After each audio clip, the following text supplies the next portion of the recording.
All right, guys, what is up?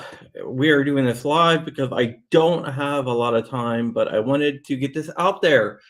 So we're going to do this live. So let me drop the actual intro to give people time to join, then we'll jump right into it.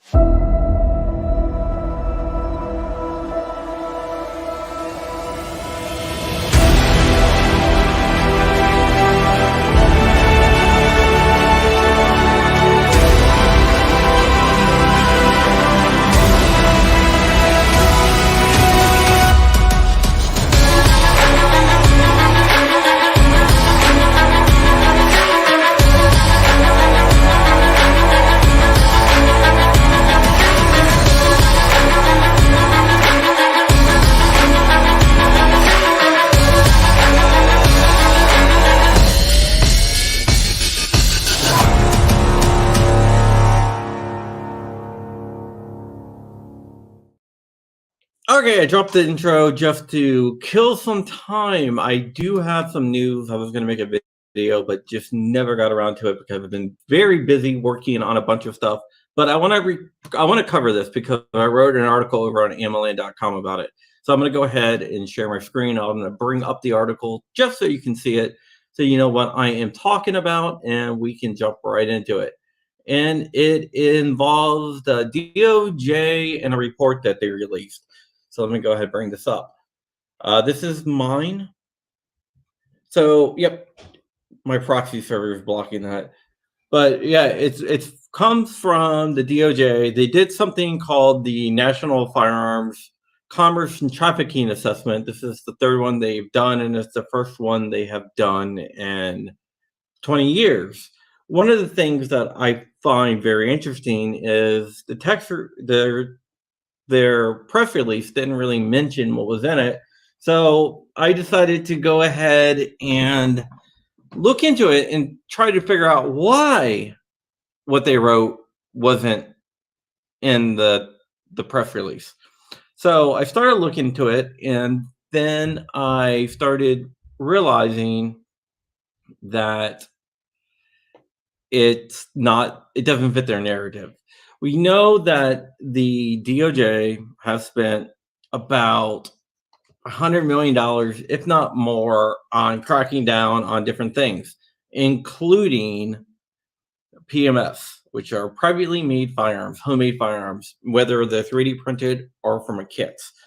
The Biden administration and the DOJ, ATF, all these guys have been saying that PMS is an issue. These ghost guns, these scary, scary ghost guns are an issue, and they're rampant in crime scenes.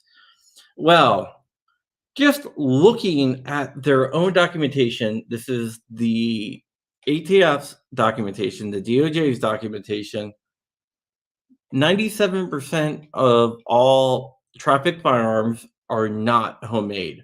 Only 3% of trafficked firearms are built from either a kit or 3D printed.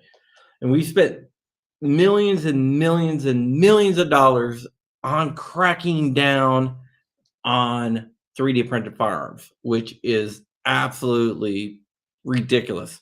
We have not had a problem with it. They are not a problem, and they will continue not to be a problem. I called Cody Wilson, and I talked to Cody Wilson about this, and basically he said that it proves that trafficked firearms are either stolen or acquired within lawful commerce, which means straw purchases, basically, which is not exactly awful, but I get what he's saying. 97% of firearms are not, they're trafficked, are not homemade at all. So that is definitely an interesting thing, which they didn't point out because it would destroy their narrative, which says ghost guns, scary, scary ghost guns are a problem. Another thing that they always harp on, anti-gun politicians, anti-gun activists, a bunch of different people, is the so-called gun show loophole. Well, guess what? Only 3% of trafficked guns originate from gun shows. And you got to remember the ATF just executed some guy at his house for selling guns at a gun show. That's the Clinton Airport executive director who was shot and killed by the ATF in a no-knock raid because he sold guns at gun shows.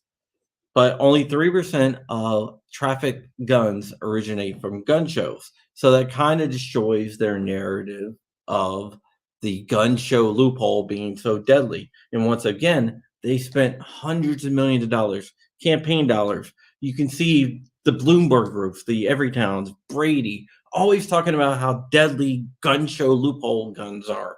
But the gun loophole is a myth.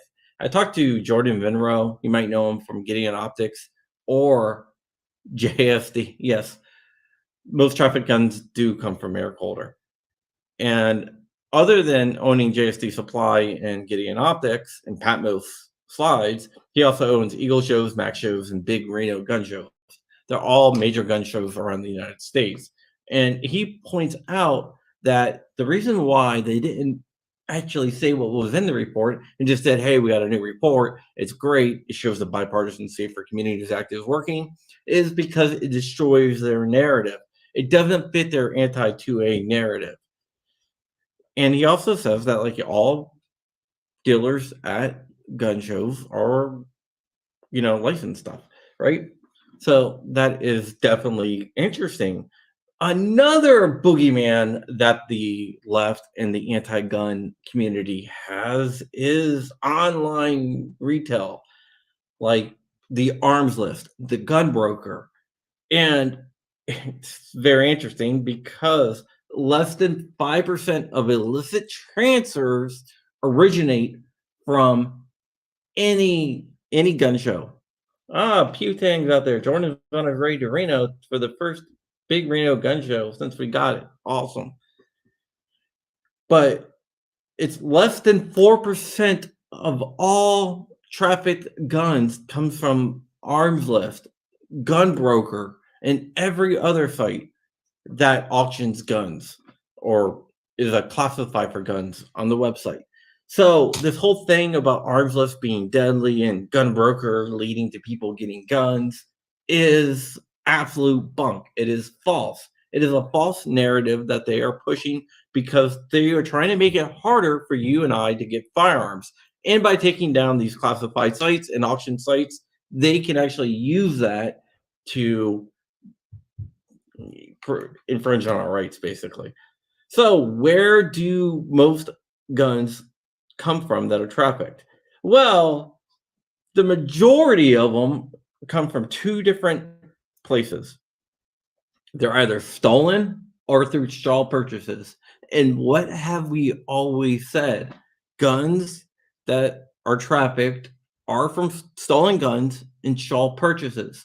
So cracking down on FFLs, for example, it's not really conducive. So this whole entire zero tolerance policy is a bunch of BS.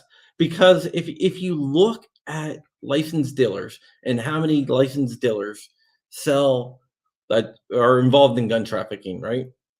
It is very, very, very small. It's less than 2%. Less than 2% of licensed dealers actually traffic guns, which is ridiculous when they have this whole zero tolerance policy because rogue gun dealers are a problem. But according to the DOJ's own report, that is a false narrative.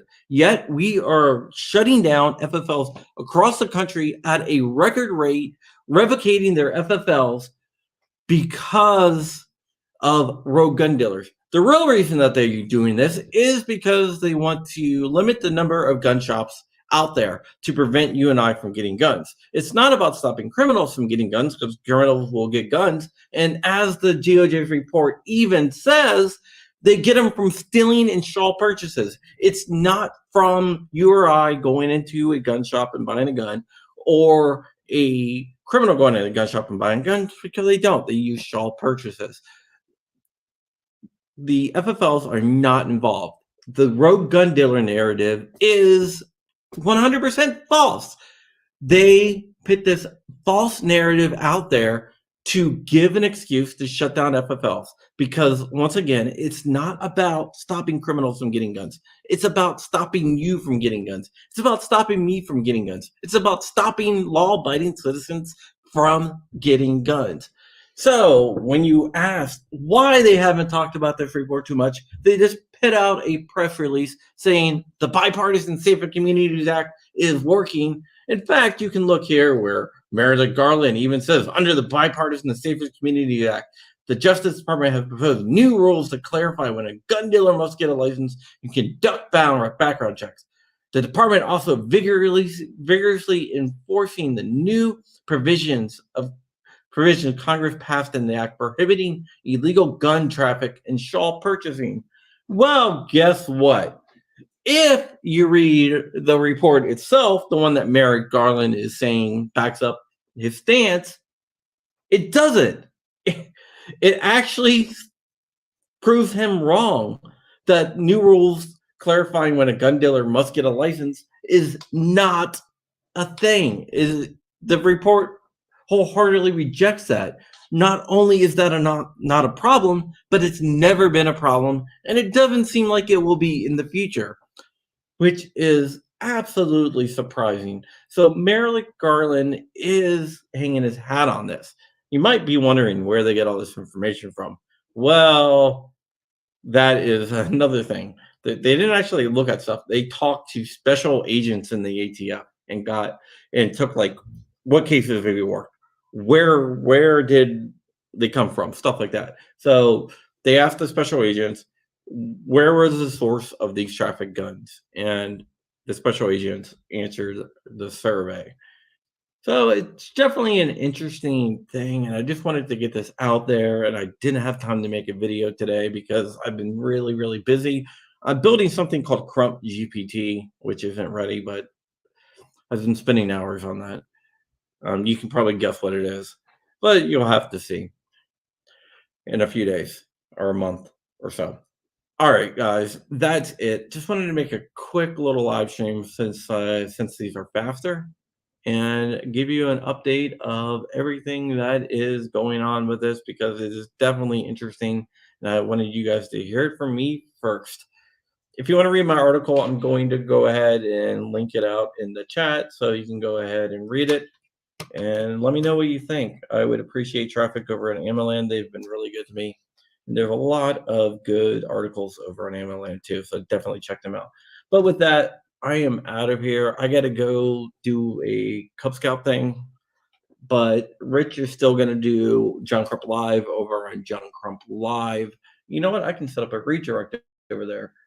And with John Crump Live today, he has the one, the only Mr. Snow, who is a good friend and an awesome guy. So if you want to go ahead and check that out, you can go ahead and do that. Just give me 1 second. I am going to go ahead and put that out there once I find it. Damn, Paul does a lot of shit. Or maybe I won't. Maybe he didn't do it. He should be doing it. So give me 1 second here. I'll just go to